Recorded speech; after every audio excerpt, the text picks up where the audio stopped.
Okay, here's the Edexcel A-Level Physics 2017 Paper 1. Let's jump straight into it. Multiple choice first. A volt can be defined as, well, we know that voltage is energy divided by charge. So, of course, it's going to be joule per coulomb. Trolley, mass 0.5 kilograms, has a speed of 2 meters per second. Second trolley, mass 1 kilogram, has a speed of 2 meters per second. The two trolleys are traveling in opposite directions and collide. Which of the following could be a correct value of total momentum in kilogram meters per second after the collision? Total momentum. We know that total momentum after the collision is going to be the same as total momentum before the collision, but they are traveling in opposite directions. So we'll have to say 0.5 times 2, that's the momentum of the first trolley, plus 1 times minus 2, because of course it's going in the opposite direction. So really that's going to be 1 minus 2, so that gives us minus 1.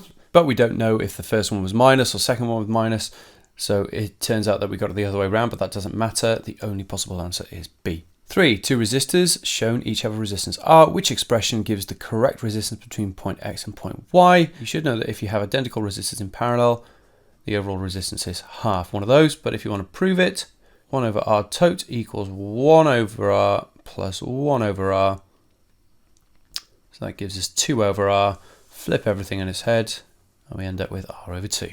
4. An object of mass m is moved from point A on the ground to point B on a bench of height h. Which of the following is a correct expression for the work done on the object? Well, we know that work done is only in the vertical direction because we're working against the force of gravity. It's weight. So we know that work done, energy, is force times distance. But the distance has to be this height. So actually we've already been given the height. So they've tried to throw us off the scent here with the theta. The answer is just mgh. Force is mg. The distance is the height. We don't care about what angle it's at. 5. Capacitor of capacitance C is charged to a potential difference V by a power supply. Energy stored on the charged capacitor is W. Why W? What would be the energy stored if the potential difference were 2V? So we know that energy, I'm going to call it E because that's what normal people call energy, is equal to half CV squared. Therefore, if this goes up by 2, then the whole thing goes up by times 4. It's going to be D. 6. An LDR and resistor are connected in series, 6-volt battery. Okay, so we have a potential divider. In daylight, the voltmeter reads 3 volts. Which reading is most likely if the circuit is now in total darkness? So when we have an LDR, when it goes dark, that means that the resistance goes up. If the resistance goes up, so does its share of the voltage. So this is now going to be bigger than 3 volts, but if it's in total darkness, it's going to have a very high resistance. So it's pretty much going to hog all of the 6 volts. It's going to have a very large resistance compared to this. It's going to be D, just below 6 volts. 7. A circuit is set up as shown in the diagram. Lamps X and Y are identical. Coil has a soft iron core. Resistor and the coil have the same resistance. Okay. The switch is closed and lamp X lights instantly. Which statement best describes lamp Y after the switch is closed? So this is a fairly tricky one. Don't see these a lot. But if we have a coil, then it's going to produce a strong magnetic field and it's going to oppose the change that causes. So we're talking about Lenz's law here. It's not going to light instantly. It's going to light after a delay. That's because, like we said, it's going to oppose the EMF. And so it is going to end up being the same brightness as lamp X. Question 8. Alpha particle scattering experiment led to a number of observations and conclusions. Which row gives the correct observation and conclusion? Observation. Most alpha particles come straight back. Well, no, that's not right, is it? And neither is that one. Most alpha particles go straight through. Yes, so we know it's C or D. And do we know that the atom is mainly empty space or the nucleus is charged? We already knew the nucleus was charged, but we didn't know that it was mostly empty space. It's C. That's what Rutherford found out. Question 9. A mass is attached to a light thread which is fixed at X. Mass is moving at a constant speed in a horizontal circle. Which of the following is correct free body force diagram for this mass? Now you would be forgiven for thinking that it's A because ultimately we have the weight pulling down and we have to have obviously an upwards force balancing the weight as well, and we have the centripetal force. So if these two balance, then we just end up with that. But we're talking about a free body force diagram here, so we're just looking for the actual forces that are acting on this mass. And this is going to be the tension, It's going to be mg down here, it's B.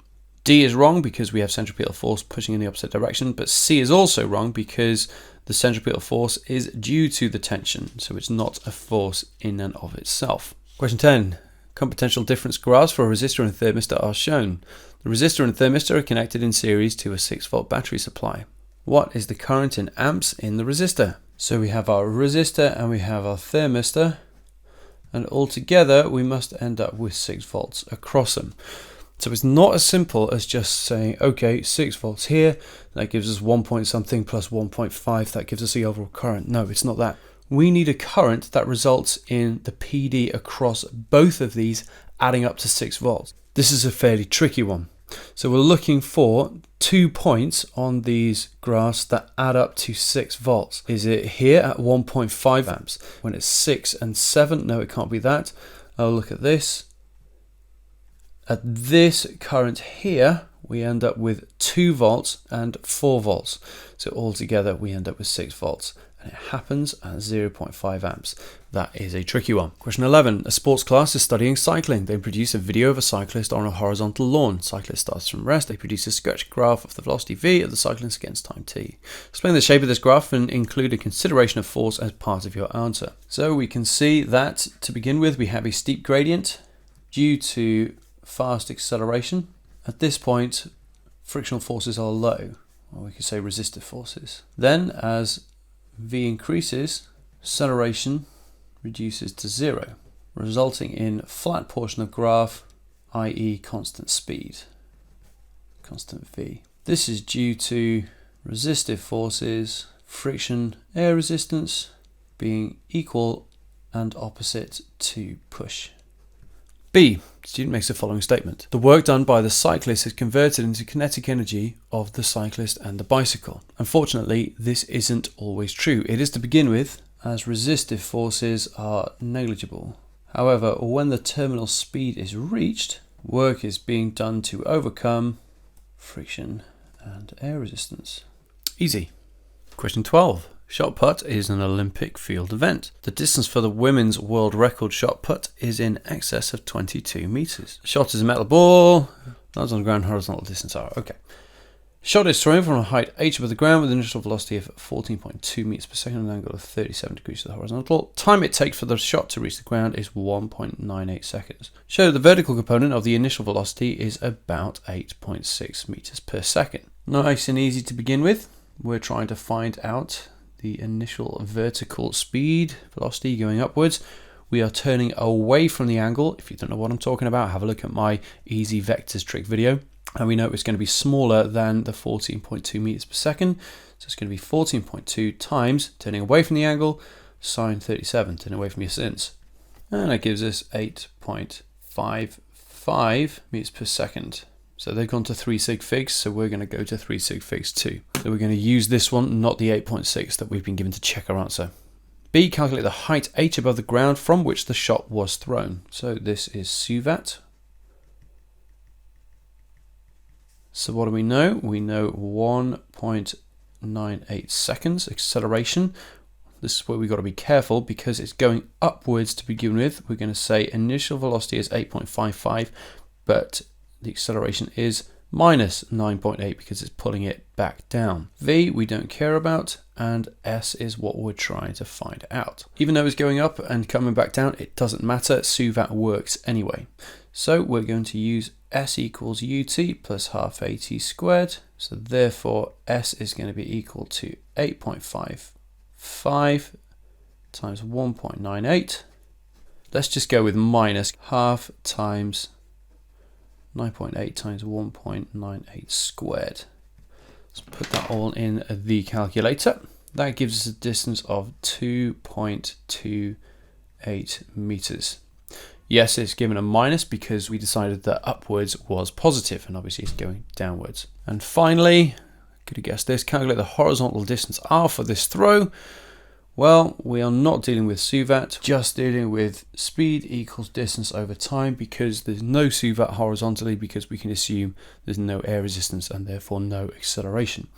We're looking for this, so the distance is going to be speed times time, and we know that it was flying for 1.98 seconds. Question is, what is the horizontal speed to begin with? Well, it's going to be 14.2, not sine 37, but cos 37. We're turning through the angle, times that 1.98, and that gives us 22.5 meters. Easy peasy. Question 13. Proton beam therapy is being introduced in the UK as a new cancer treatment. Beam of protons is accelerated by a cyclotron to an energy of 23 megaelectronvolts and then is focused onto a tumour. Explain how the cyclotron produces the high energy proton beam. Okay, so first of all, source of protons. It emits protons in all directions. These undergo circular motion due to the magnetic field. Sure, let's put the equation in there as well. BQV. PD is applied across the Ds, resulting in protons accelerating when they cross the gap. Let's just put in here as well, perpendicular to the plane, just to be sure. Okay, so let's actually do some equations now. So as BQV equals mv squared over r, speed of these protons is given by BQR over m. And then we know an alternating PD applied to ensure protons accelerate every half a turn, half a circle. And then the last thing we can say is the frequency of this. We know that speed is also equal to 2 pi r over t, but let's talk about frequency instead. So the speed is equal to 2 pi rf, therefore 2 pi rf equals bqr over m, r's cancel. Therefore the frequency is equal to bq over 2 pi m. What do we see? Therefore, frequency of rotation is independent of radius. Therefore, all protons are accelerated at the same time, and this results in the beam. This is the bit that people often forget, is to equate the speed given just by 2 pi over t to the speed from our magnetic field equation. B. Conventional treatment may use X-rays to deliver energy to a tumour. The graph shows a variation of energy delivered with the penetration below the skin for a beam of protons and a beam of X-rays. Deduce why the beam of protons could be a more effective treatment for tumours than a beam of X-rays. Well, first thing we see is that we have more energy being delivered by the beam of protons. But also, what else do we see? Well, X-rays, they deliver loads of energy to the bits of flesh and skin around the tumour as well. That's not very good. Beam of protons have a fairly specific penetrating ability. So therefore, proton beam results in less energy being delivered to tissue around the tumour. C. Developing new cancer treatments is expensive. Give 2 possible reasons why money should be provided for the development of this new cancer treatment. What a weird question. Well, basically it's safer. There's a less risk or lower risk of further damage compared to X-rays. And we can say that patients recover more quickly due to fewer side effects. That's the problem with any type of radiotherapy, is that you inevitably end up damaging bits of tissue around the tumour. That's collateral damage, and the more that you can minimize that, the better it is and the quicker patients will recover. 14. Some liquids conduct electricity. This property can be used to pump these liquids through pipes. Short section of a rectangular pipe containing a liquid is shown. Pipe is placed in a magnetic field. Current I is passed through the liquid is shown. A. Add an arrow to the diagram above to show the direction in which the liquid will move. Okay. Motor effect. Fleming's left-hand rule. FBI, or force, field, current. Alright, so our field is going upwards. Our current is going to the right. So that means that our force is going to be coming out in this direction, out of the page as it were. B. Practical demonstration of this principle. Use 2 rectangular electrodes opposite each other on each side of the pipe, distance of 0.6 millimeters apart. The dimension of the electrons are shown in the diagram. Electrodes were connected to a 1.5 volt cell. Salt water was pumped using a magnetic field of flux density 0.4 Tesla. Show that the current through the salt water is about 20 milliamps. Okay, so we have the PD, we have the voltage across here. We want the current, so it's going to be V equals IR, so V over R. And we've been given the resistivity, so therefore we're going to have to use the equation rho L over A. Now this is a little bit of a weird setup because the length of our wire, as it were, is that there, and the area is this face here. So this is going to be 1.6 times 6 times 10 to the minus 4, that's 0.6 millimeter, divided by the area, 5 times 10 to the minus 4 times 28 times 10 to the minus 3. So we can cancel some powers of 10 there already. So the resistance ends up being 68.6 ohms. Therefore, the current is going to be 1.5 divided by this, and lo and behold, that does give us 0.022 amps, and that's 22 milliamps. So that's what we're going to use next. Hence, calculate the force on the salt water. We're treating it as a wire, it's F-bill. So that is equal to 0.4 times our current times the length. Now the length is this here again, so that's 6 times 10 to the minus 4.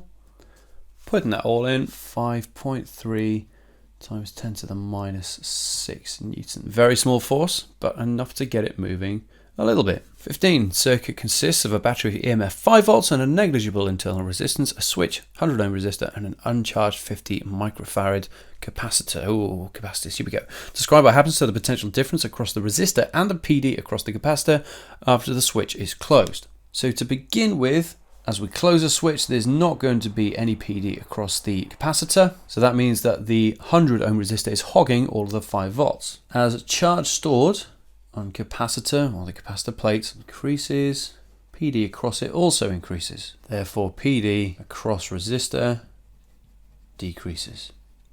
And it decreases exponentially.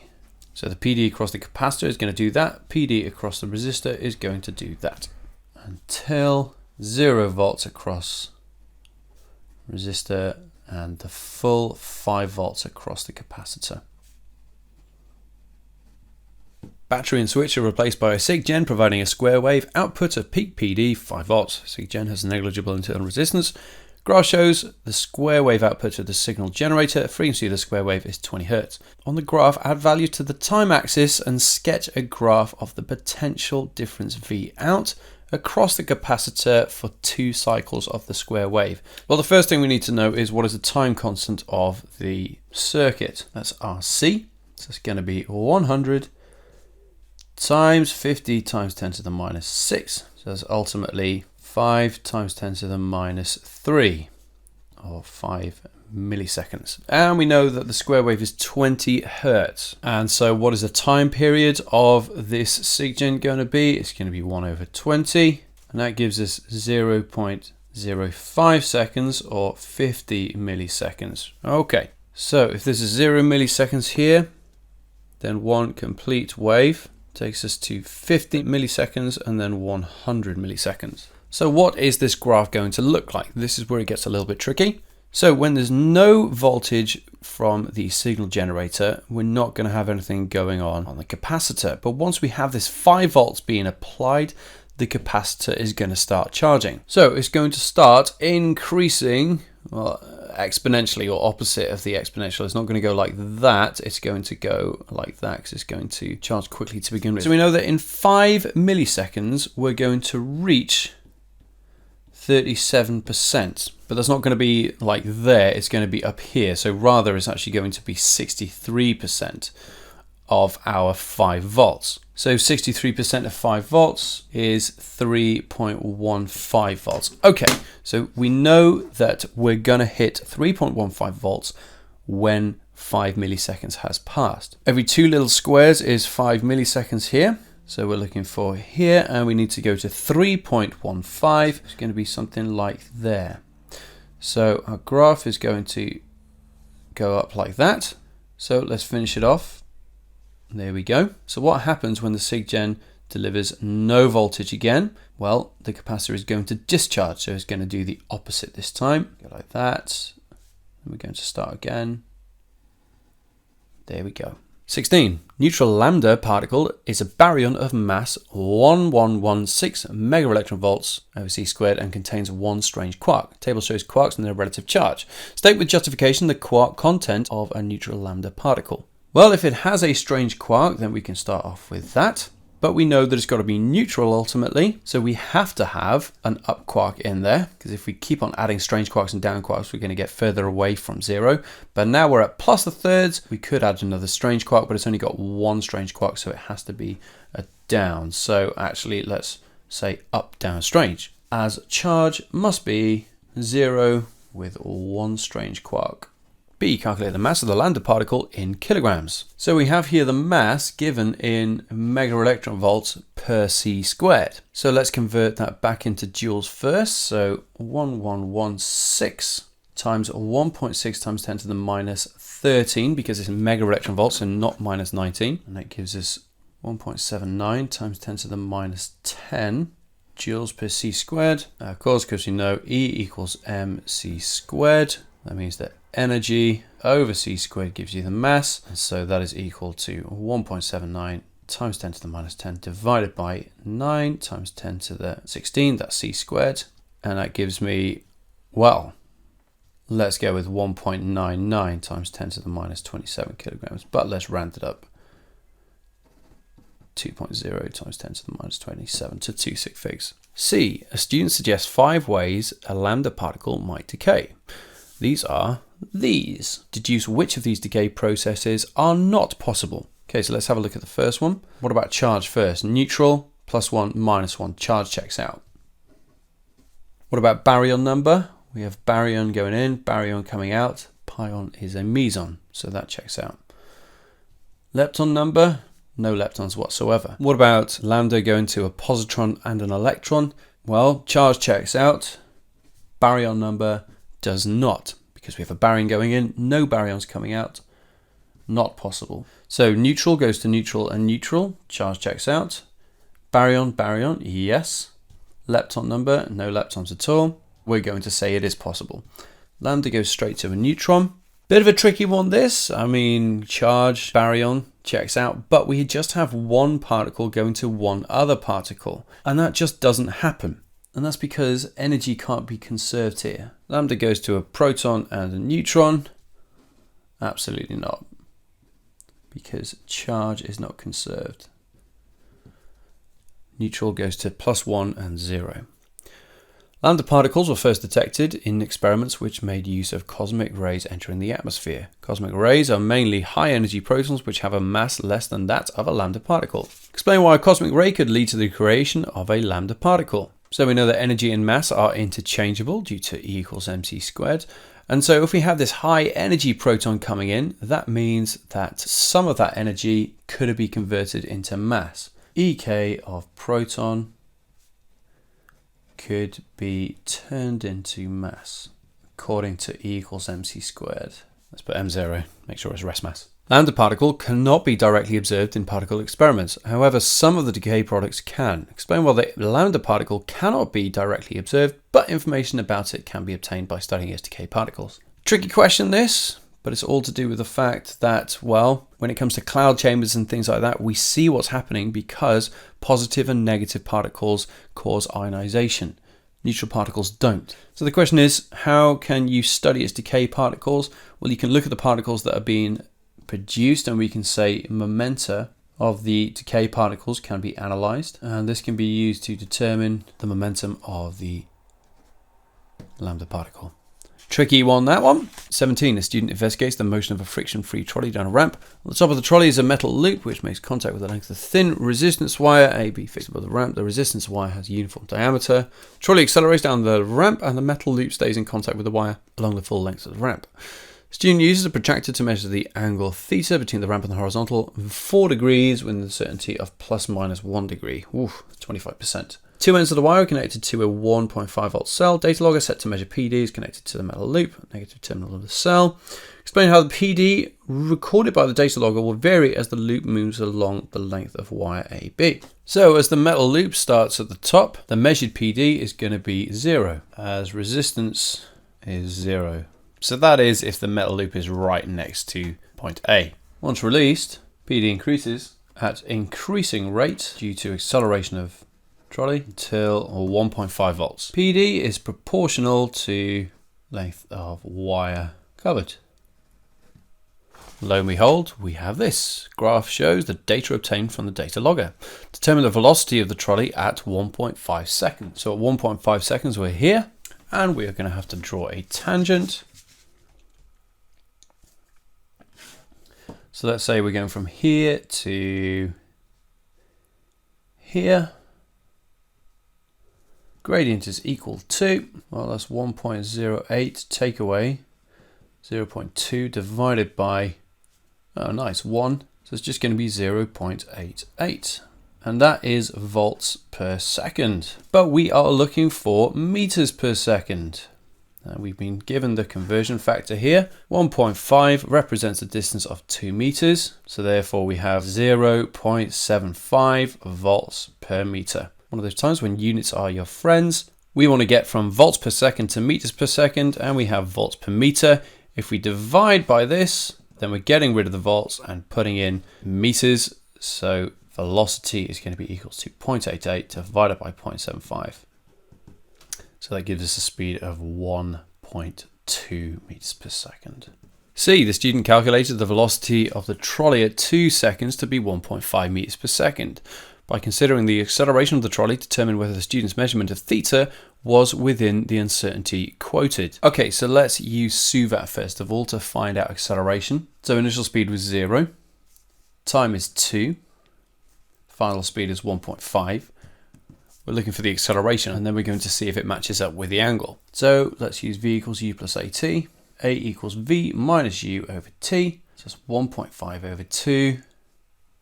So that gives us 0.75 meters per second squared. And if we're going down a ramp at an angle of this, well, this was 4 degrees, then that means that the acceleration is not g, but the acceleration is going to be g sine theta. If you don't know where I got this from, have a look at the easy vectors trick video. So this is equal to 9.8 times sine 4, and that gives us 0.68 meters per second square. However, is it within the uncertainty quoted? Well, let's try it with 5 degrees. G sine 5 is equal to 0.85 meters per second squared. Therefore, theta is correct within uncertainty. 18. Motors usually have a rotating component which can do work W. Motor lifts a load in time T. It's a bit of a squash motor there, boys. The axle of the motor has a radius R and exerts a force F.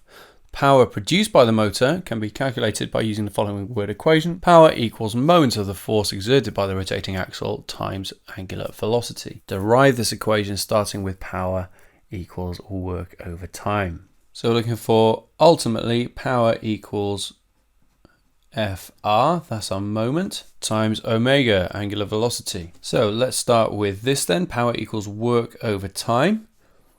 We know that work is force times distance. And then this gives us FV. So we now have a velocity, but we want to get to angular velocity. And as you know, V equals omega R. That's one equation that people often forget.